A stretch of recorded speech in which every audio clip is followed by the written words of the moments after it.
जोहार बच्चों, मैं आप सभी को आज के सेशन में स्वागत करता हूं। नमस्कार, आप सभी आइए और इस सेशन में जुड़िए। मैं आज आप लोगों को कक्षा 10 का विज्ञान का अध्याय 11 जिसका नाम विद्युत है, और इसी विद्युत के सेकंड पार्ट दूसरे वीडियो पर आया हूं और आप सभी इसमें ध्यान से देखेंगे। इसमें हम लोग क्या क्या पढ़ेंगे उसका मैंने यहाँ पर लिखा है।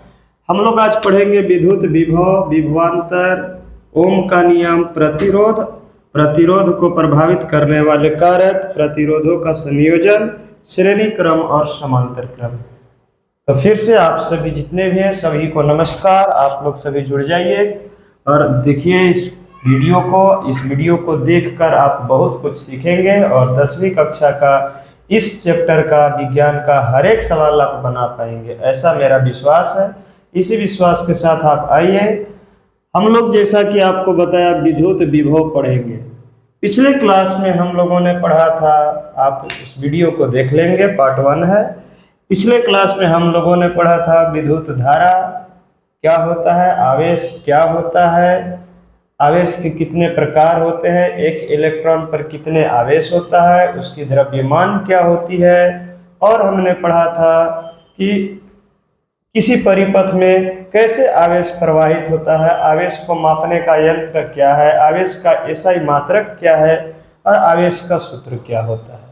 आज की क्लास में हम लोग जानेंगे विद्युत विभव। आप लोगों को पता है कि जब आवेश यानी विद्युत धारा में कोई भी आवेश को एक बिंदु से दूसरे बिंदु तक या तो ले जाया जाता है या तो लाया जाता है। मान लीजिए बिंदु ए से बिंदु बी पर या बिंदु ई पर कोई आवेश को लाया जा रहा है, इसको लाया जा रहा है, यहाँ से ए से कहाँ लाया जा रहा है, पी पर। तो लाया जा रहा है तो कुछ न कुछ तो कार्य होगा। आपको पता है जब कोई भी कण में बल लगता है, कोई भी पार्टिकल पर फोर्स लगता है तो कुछ न कुछ कार्य होता है, ठीक है। तो यानी जब Q आवेश को बिंदु ए से बिंदु P पर लाया जा रहा है तो यहाँ पर हमारे पास कोई न कोई कार्य होगा और उस कार्य का नाम हम W या वर्क लिख सकते हैं, ठीक है। अब जिस आवेश को लाया जा रहा है उस आवेश की मात्रा कितनी है, आवेश का एसआई मात्रक आपको बताया गया था, कूलाम होता है। अब उस आवेश की मात्रा कितनी है, तो मान लीजिए आवेश की मात्रा 5 कूलाम, 10 कूलाम, 20 कूलाम, इस प्रकार कुछ भी हो सकता है। तो मैंने लिखा एकांक आवेश को, एकांक मतलब 1 कूलाम, 1 कूलाम नीचे हमेशा आवेश होना चाहिए।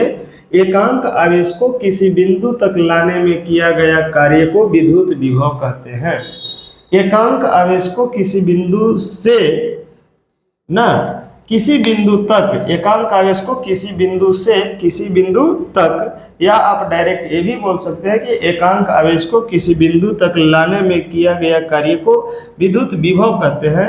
और विद्युत विभव को V से सूचित करते हैं। विद्युत विभव को यहाँ पर मैंने नोटेशन बताया है, V से सूचित करते हैं, ठीक है।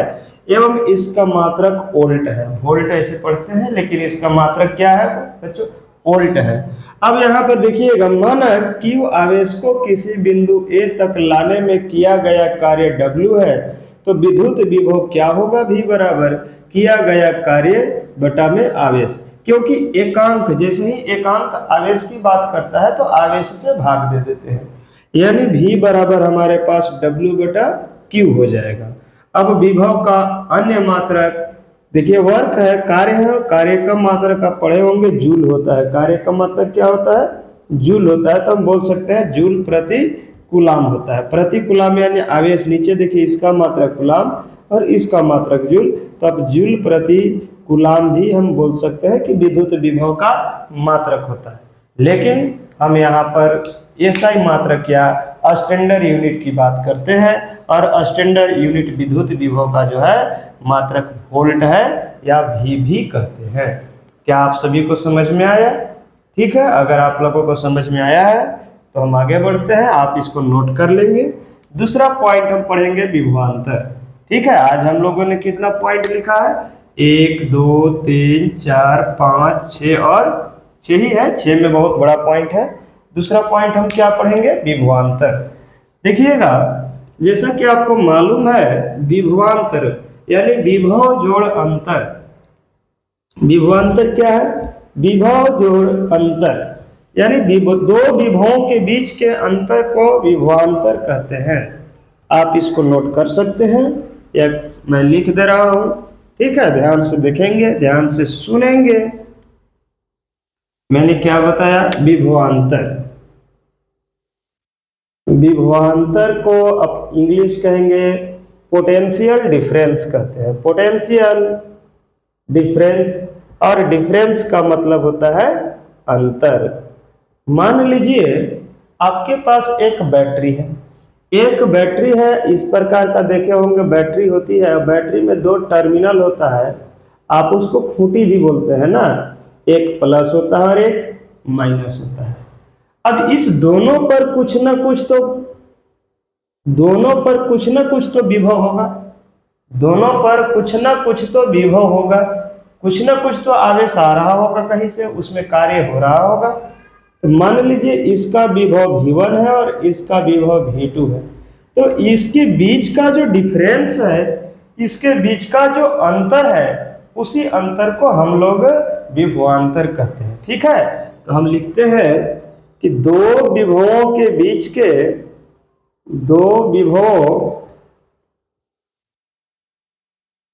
बीच के अंतर को विभवांतर कहते हैं। बीच के अंतर को विभवांतर कहते हैं।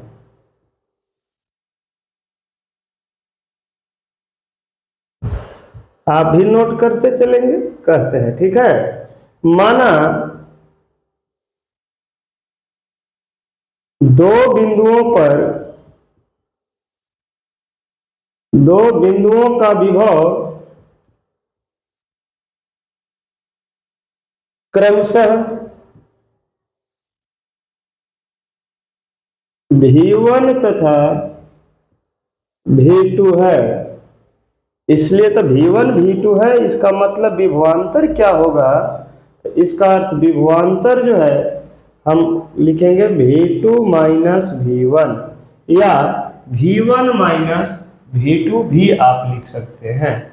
यानी जो बड़ा होगा उसमें से छोटे वाले को घटा देंगे और जो बचेगा उसी को हम लोग विभवांतर कहेंगे। क्या समझ में आ गया? विभवांतर का भी मात्रक वोल्ट है। विभवांतर का मात्रक क्या है?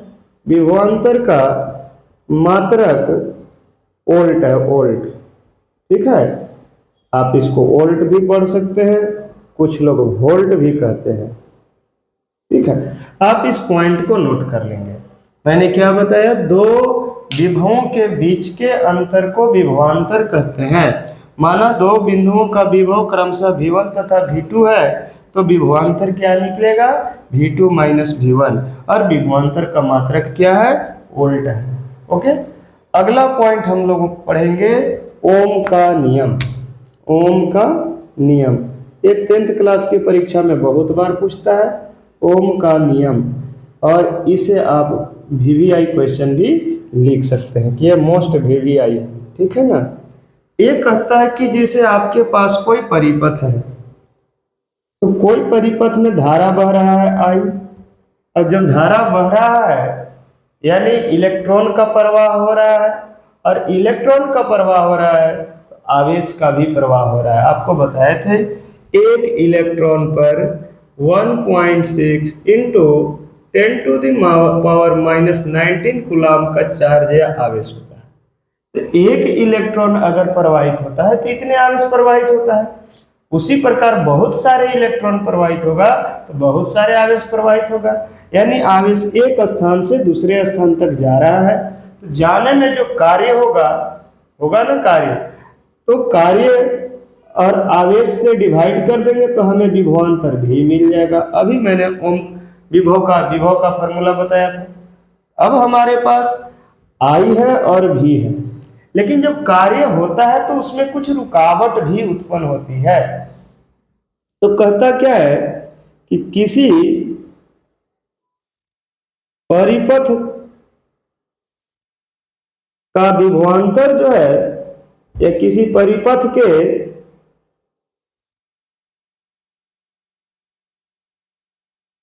दो बिंदुओं का, किसी परिपथ के दो बिंदुओं के बीच का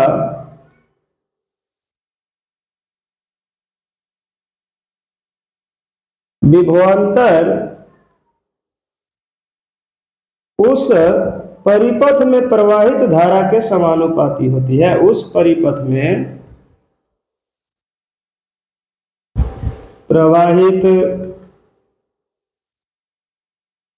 धारा के समानुपाती या अनुक्रमानुपाती, जो आप लिखना चाहें, अनुक्रमानुपाती होती है। मतलब इन्होंने क्या कहा कि मान लीजिए कोई परिपथ में I धारा प्रवाहित हो रही है, उसका विभव जो है वो V है, ठीक है ना, दो बिंदुओं के बीच का विभवांतर। माना किसी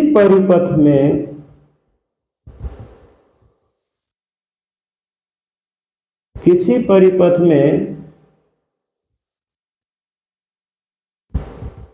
प्रवाहित धारा I तथा विभवांतर V है, तो ओम के नियम से ओम ने क्या कहा, इस बात को समझिएगा। नियम से V समानुपाती I होता है, और यह एक समानुपाती चिन्ह है, प्रोपोर्शनल साइन है, और जब हटाएंगे तो V इक्वल टू I और R लगा दीजिए। जहां R क्या है, R एक नियतांक है, जहां R क्या है, एक नियतांक है, और इसी R को प्रतिरोध कहा जाता है, प्रतिरोध कहा जाता है। इसी R को क्या बोला जाता है, और आपको एक पॉइंट नोट कर लीजिएगा जो मोस्ट वीवीआई पॉइंट है, प्रतिरोध का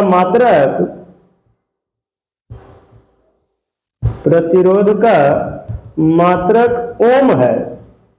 देखिएगा, ऐसे लिखते हैं और इसको पढ़ते हैं हम लोग ओम है, ओम, ठीक है ना। प्रतिरोध का मात्रक क्या है, ओम है। तो अब आप बताइएगा कि प्रतिरोध का फॉर्मूला क्या निकलेगा। ओम का नियम से तो ये पता चल गया,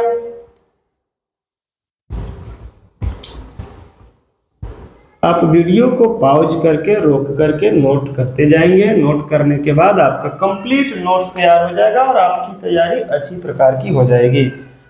तो ओम का नियम ने क्या कहा, V बराबर IR, ओके, यानी IR बराबर भी तो V हो सकता है, यानी प्रतिरोध बराबर V बटा I, यानी हमें निकल गया किसी भी चालक में जो प्रवाहित हो रही धारा उसकी से प्रतिरोध क्या होगा, तो विभवांतर या विभव और बटा में धारा, विभवांतर बटा धारा।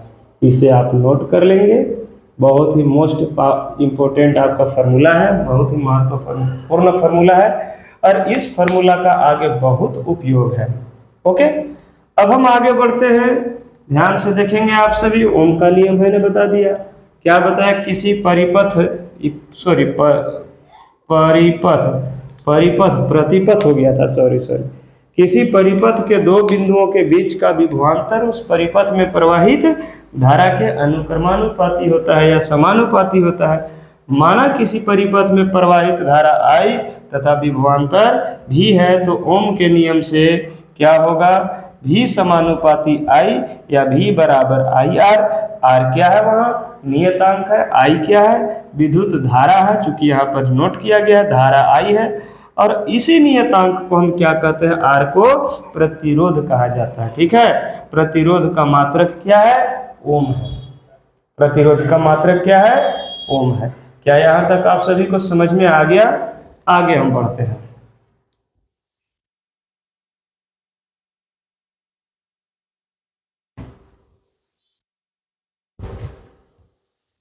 अगला पॉइंट जो हम लोग पढ़ेंगे, किसी चालक में ये प्रतिरोध को प्रभावित करने वाले कारक। किसी चालक में प्रतिरोध को प्रभावित करने वाले कारक, कुछ कारक है जो किसी चालक के प्रतिरोध जो है उसको प्रभावित करते हैं। ठीक है, तो हेडिंग डालेंगे क्या, किसी चालक को प्रभावित करने वाले या किसी चालक में प्रतिरोध को प्रभावित करने वाले कारक, हेडिंग डालेंगे।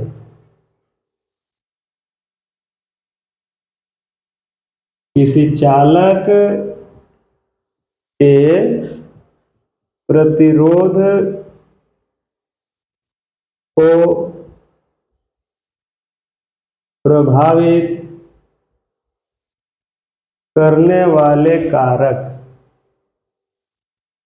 देखिएगा कुछ फैक्टर्स हैं जो किसी चालक के प्रतिरोध यानी रेजिस्टेंस को प्रभावित करता है। तो वह क्या है कि किसी, पहला देखिएगा, चालक का प्रतिरोध चालक के लंबाई के समानुपाती होता है। इस बात को समझिएगा। कोई भी चालक आप ले लीजिए, देखे होंगे ट्रांसफार्मर जो हमारे यहाँ लगा रहता है, वहां पर जब आप बॉल जलाएंगे तो बहुत हाई वोल्टेज में जलता है, लेकिन जैसे जैसे तार आप दूर लेते जाएंगे वोल्टेज क्या हो जाता है, डाउन कर जाता है। यानी उसमें रुकावट ज़्यादा लगा, बाधा ज़्यादा उत्पन्न हुआ, उसी बाधा को प्रतिरोध कहा जाता है। तो मैंने यही बताया कि किसी चालक का प्रतिरोध चालक के लंबाई के समानुपाती होता है। यानी अगर मान लीजिए चालक का लंबाई है एल है, तो आर समानुपाती एल होगा। आर क्या है, प्रतिरोध है, और एल, जहां आर प्रतिरोध है तथा एल चालक की लंबाई है, चालक की लंबाई है। ठीक ना, ल का मतलब लंबाई है। अब आगे दूसरा क्या इसका प्रभावित करने वाले कारक है कि प्रतिरोध चालक के अनुप्रस्थ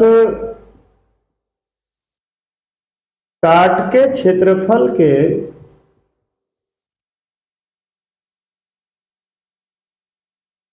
व्युत्क्रमानुपाती होता है, व्युत्क्रमानुपाती होता है। अर्थात आर समानुपाती होता है 1/a का। देखिएगा, आर समानुपाती 1/a, जहां ए क्या है, आर तो प्रतिरोध है। जैसे मान लीजिए ये देखिए तार है, इसको ऐसे आप काट दीजिएगा तो ये पूरा मोटा कटाई दिखा हुआ देख रहा है ना, जो 90 डिग्री के कोण इसके साथ बना रहा है, तो ये अनुप्रस्थ काट का क्षेत्रफल कहलाता है। तो आप लिख सकते हैं जहां ए क्या है, अनुप्रस्थ काट का क्षेत्रफल है। तो आप दोनों को आप जुड़िएगा, इसलिए आर जो है समानुपाती एल ऊपर में गुना 1/a, यानी आर समानुपाती l/a। और जब समानुपाती चिन्ह हटाएंगे तो क्या मिलेगा हमें, एक कोई फिर से नियतांक। देखिए जितने बार समानुपाती चिन्ह हटेगा कोई ना कोई नियतांक मिलेगा। तो आर समानुपाती, इसको रो कहते हैं, इंटू l/a हो जाएगा। जहां ये रो है इसको पढ़ेंगे RHO या रो, हिंदी में आप पढ़ सकते हैं रो, रो ऐसे। एक नियतांक है, रो क्या है, एक नियतांक है, और नियतांक है, और रो को विशिष्ट प्रतिरोध, विशिष्ट प्रतिरोध या प्रतिरोधकता कहा जाता है, प्रतिरोधकता कहा जाता है। आप अंग्रेजी भी चाहेंगे तो लिख लेंगे रेसिस्टिविटी, रेसिस्टिविटी कहलाता है। ओके, यह एक विशेष प्रकार के प्रतिरोध है। तो आप यहां से देखिएगा कि R जो है इक्वल टू, समानुपाती चिन्ह हटा दिए, बराबर रो इंटू एल बटा ए है।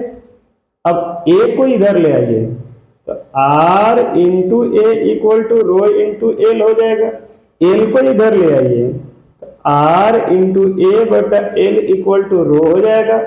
यानी विशिष्ट प्रतिरोध या प्रतिरोधकता का फॉर्मूला R इंटू ए बटा एल होता है। अब देखिएगा मात्रक हम इसका निकालेंगे, तो ध्यान से सुनिएगा कि विशिष्ट प्रतिरोध या प्रतिरोधकता का मात्रक क्या होगा। तो आपको पता है विशिष्ट प्रतिरोध तो यही है, फॉर्मूला R क्या है, R रेसिस्टिविटी यानी प्रतिरोध है, और प्रतिरोध का मात्रक होता है ओम। ये क्या है, क्षेत्रफल, क्षेत्रफल का मात्रक होता है मीटर स्क्वायर, और बटा में एल क्या है, लंबाई, और लंबाई का मात्रक होता है मीटर, तो मीटर से मीटर कट जाएगा यानी ओम मीटर हो जाएगा। तो आप कह सकते हैं प्रतिरोधकता का मात्रक, प्रतिरोधकता का मात्रक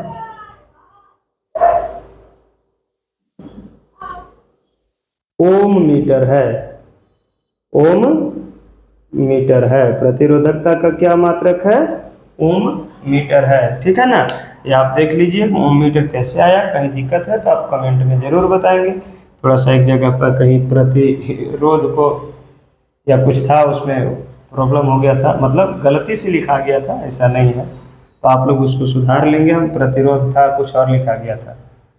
तो ये हमें किसी चालक को प्रभावित करने वाले कारक है। ऐसे किसी चालक को प्रभावित करने के लिए ताप दाब जो है वो भी प्रभावित करता है कारक को ना। ताप ज्यादा होने के कारण, देखिए तीसरा क्या है उसको भी हम आपको नोट कर दे रहे हैं। प्रतिरोध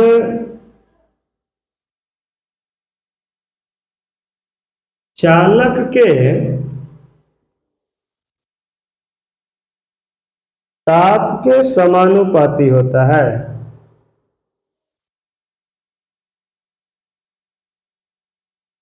इसे आप नोट कर लेंगे थर्ड पॉइंट। कैसे, किसी चालक का ताप बढ़ेगा तो प्रतिरोध बढ़ेगा, यानी धारा का प्रवाह कम हो जाएगा। इस बात को ध्यान दीजिएगा। जैसे देखिए आप देखे होंगे आयरन में जब कपड़ा करते हैं तो उसमें ऑटो कट लगा रहता है। जैसे ही तापमान ज़्यादा होता है प्रतिरोध बढ़ता है और क्या करता है, धारा को रोक देता है ना। तो उसी प्रकार किसी चालक का प्रतिरोध यानी रुकावट यानी बाधा क्या करेगा, जैसे जैसे उसका प्रतिरोध यानी तापमान बढ़ेगा तो उसका प्रतिरोध भी बढ़ते जाएगा, यानी धारा में रुकावट उत्पन्न होते चली जाएगी। तो ये तीन कारक है। आपको परीक्षा में लिखने के लिए आया भी था 2025 के एग्जाम में। 2025 के एग्जाम में लिखा था कि किसी चालक के प्रतिरोध को प्रभावित करने वाले कारक को लिखें। तो आप ऐसे लिख सकते हैं 1, 2 और 3। और अगर प्रतिरोधकता का फॉर्मूला निकालने के लिए देगा कि प्रतिरोधकता क्या है, तो आपको यहाँ से यहाँ तक और इधर जो मैंने बनाया इस पार्ट को लिखना है। या कोई दिक्कत है? लगता है मुझे कि आपको कोई दिक्कत नहीं होगा। अब हम आगे आते हैं प्रतिरोध का संयोजन। प्रतिरोधों का संयोजन यानी किसी भी प्रतिरोध को हम कैसे संयोजित करेंगे, कैसे जोड़ेंगे। ठीक है, ध्यान से देखिएगा।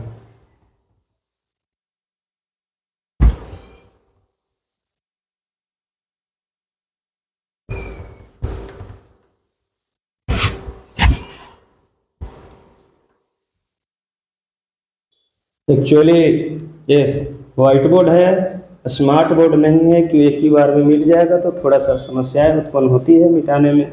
आजकल डिजिटल का युग हो गया है, लेकिन जो इस पर या ब्लैक बोर्ड पर जो लिखने में और पढ़ाने में मज़ा आता है उतने डिजिटल बोर्ड पर मज़ा नहीं आता है। तो आप लोग अगर लगे रहेंगे आप लोगों को बहुत मज़ा आएगा पढ़ने में। चलिए देखिएगा अगले टॉपिक क्या है। किसी भी हेडिंग डालेंगे प्रतिरोधों का संयोजन। ठीक है, और प्रतिरोधों का संयोजन क्या है, दो या दो से अधिक प्रतिरोधों को जोड़ने की विधि को ही प्रतिरोधों का संयोजन की विधि कहलाता है। लिखेंगे।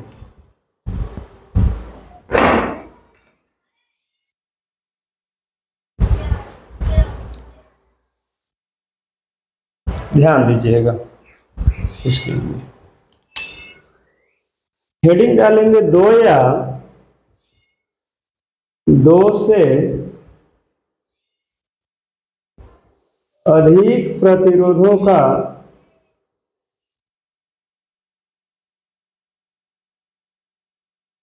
जो प्रतिरोधों को कर दीजिए, प्रतिरोधों को जोड़ना प्रतिरोध का संयोजन कहलाता है। प्रतिरोध का संयोजन कहलाता है। जरा ध्यान से देखिएगा, आप लोग समझिएगा।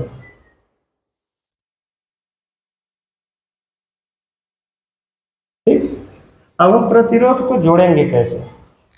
प्रतिरोध का पिछले क्लास में परिपथ का सिंबल बताए थे और विद्युत परिपथ भी बताए थे। थोड़ा ध्यान से समझेंगे आज उसको।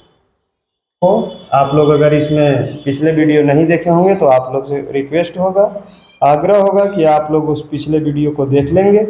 आप लोग जब देख लेंगे तो आपको बहुत बढ़िया समझ में आ जाएगा। ठीक है, और वीडियो को कभी स्किप ना करेंगे, पूरा का पूरा वीडियो को देखेंगे।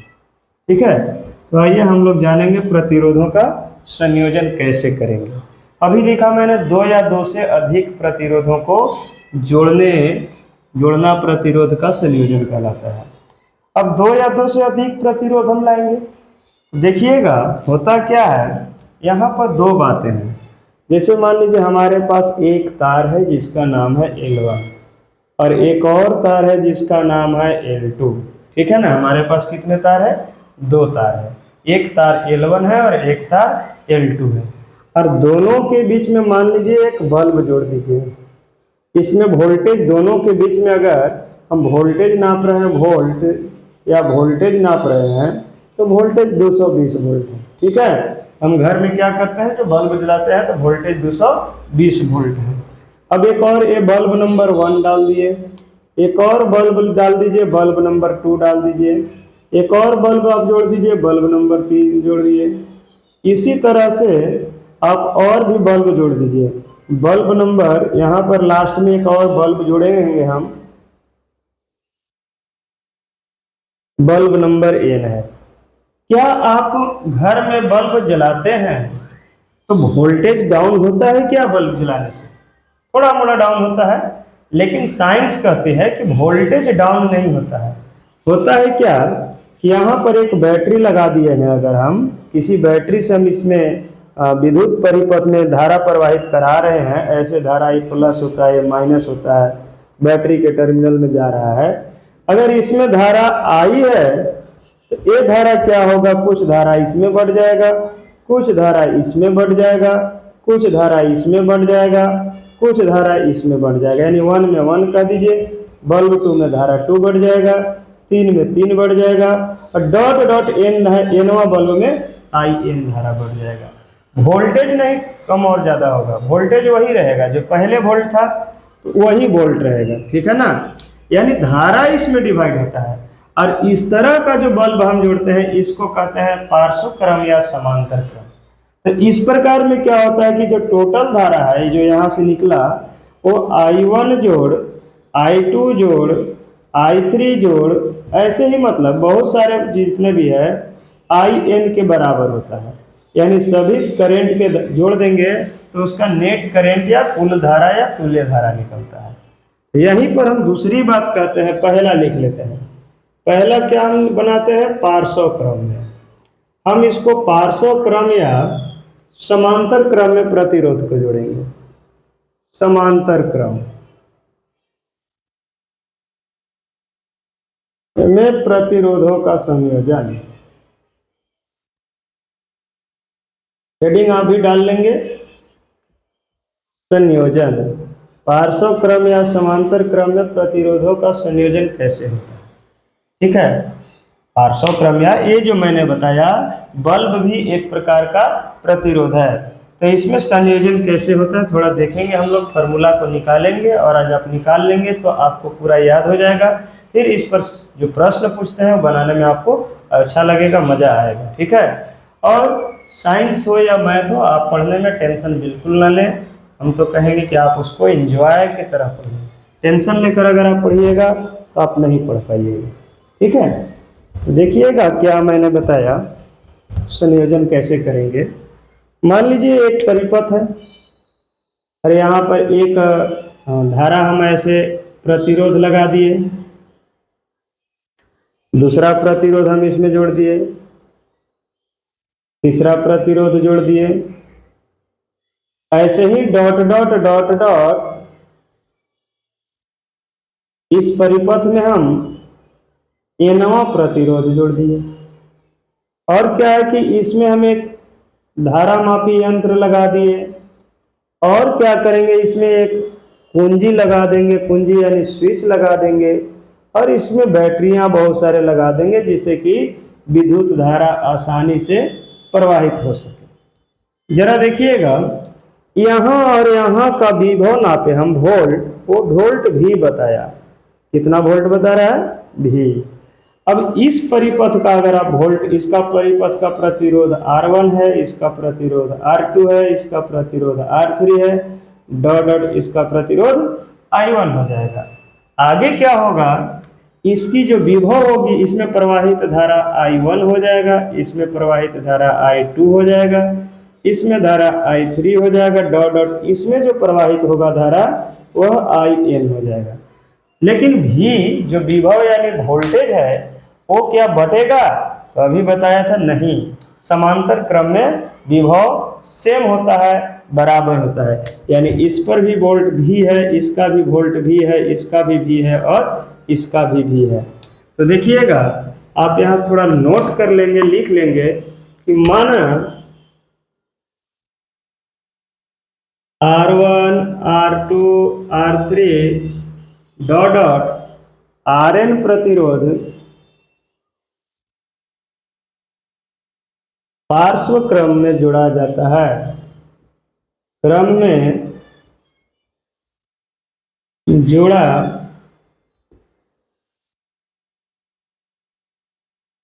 जाता है, जिस पर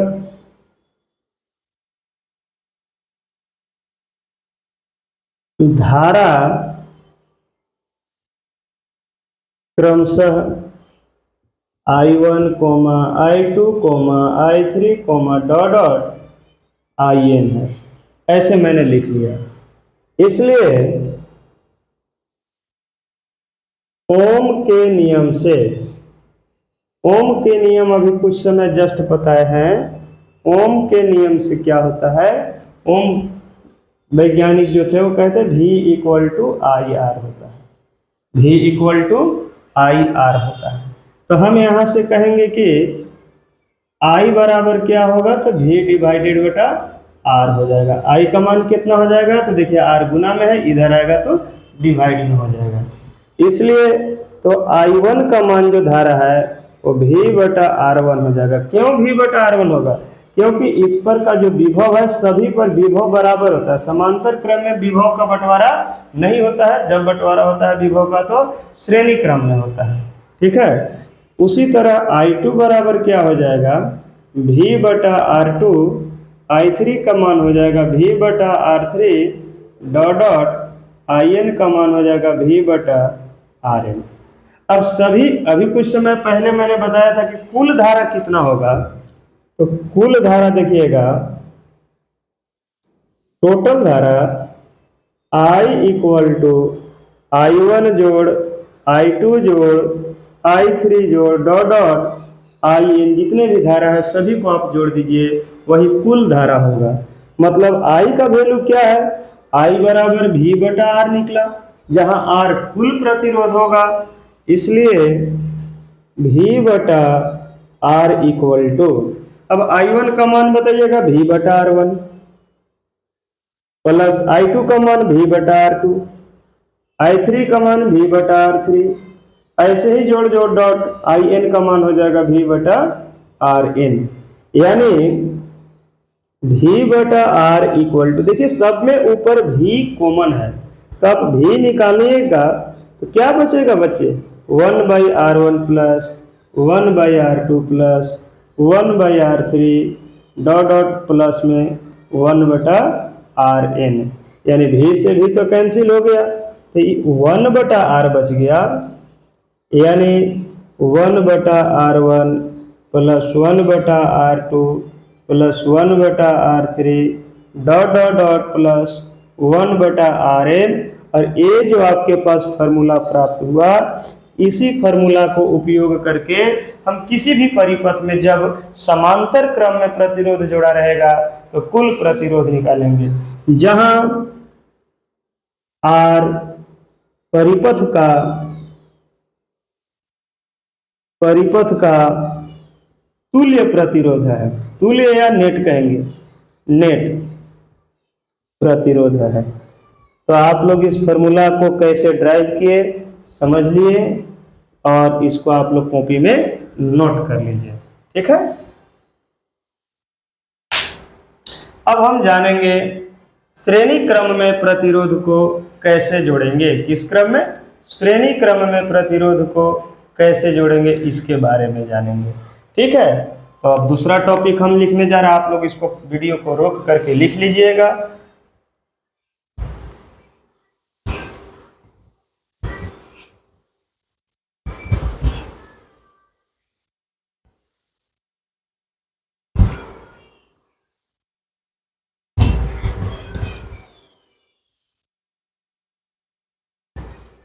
ये जो टॉपिक है आईएससी वाले बच्चों के भी काम आता है, ठीक ना। बहुत सारे बच्चे हैं जो इंटर 12th क्लास में पढ़ते हैं, तो उन लोगों को प्रतिरोधों का संयोजन कैसे किया जाना चाहिए ये जानकारी नहीं होती है, उनको भी उस वहाँ पर क्वेश्चन आता है बनाने के लिए। तो आप इसे अच्छे से समझ लीजिएगा, तो आपको 12th क्लास के इलेक्ट्रिसिटी में काम आएगा। चलिए आज का लास्ट टॉपिक होगा प्रतिरोधों का संयोजन श्रेणी क्रम में। रेडी रहेगा, श्रेणी क्रम में प्रतिरोधों का संयोजन।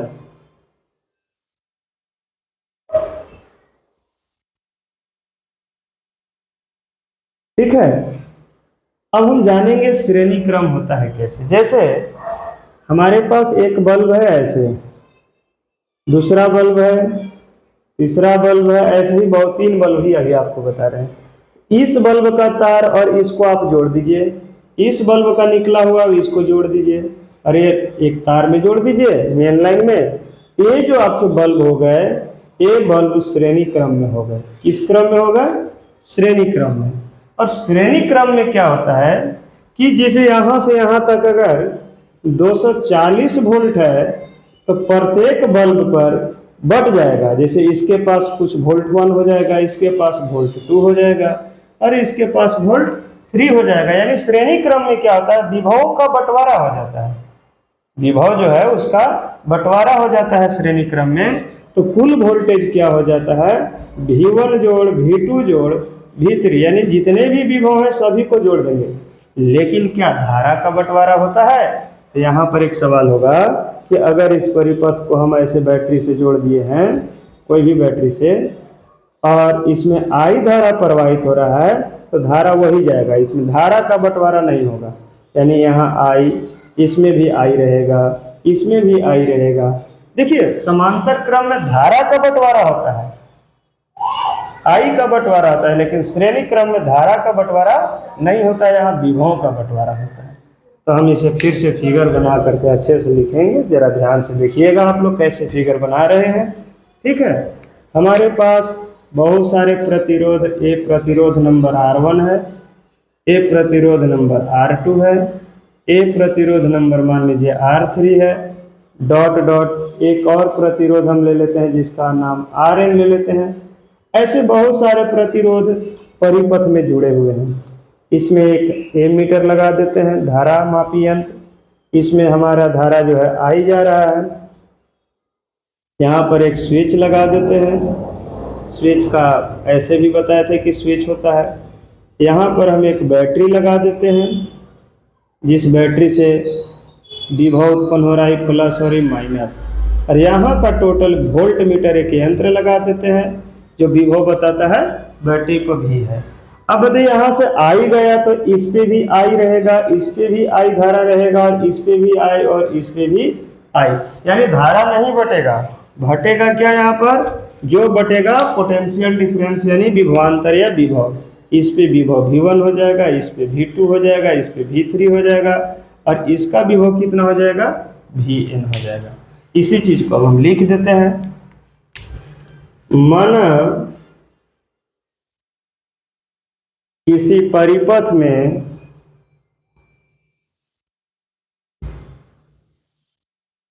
R1, R2, R3 dot dot Rn प्रतिरोध श्रेणी क्रम में जोड़ा गया है। किस क्रम में, श्रेणी क्रम में जोड़ा गया है, जोड़ा गया है, जिस पर विभवांतर क्रमशः V1, V2, V3 dot dot Vn है। इसलिए ओम का नियम क्या कहा, ओम के नियम से आप, ओम के नियम से आप लगाएंगे प्रत्येक के लिए, तो अभी आपको बताया गया था ओम के नियम जो है V equal to I R होता है। V इक्वल टू क्या हो गया, आई आर। तो प्रत्येक का निकालिए, इसका विभव कितना है, V1 है, इसका भी विभव क्या है, V1, तो V1 equal to I R1 हो जाएगा।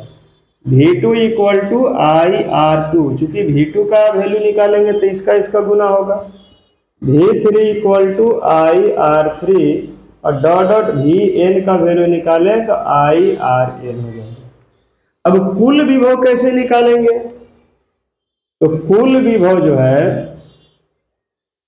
या V बराबर V1 जोड़ V2 जोड़ सभी को जोड़ दीजिए लास्ट तक, यानी V equal to V1, V का वैल्यू क्या है ऐसे आया, V का वैल्यू हम IR रख सकते हैं, जहां I कुल धारा है और R कुल प्रतिरोध है।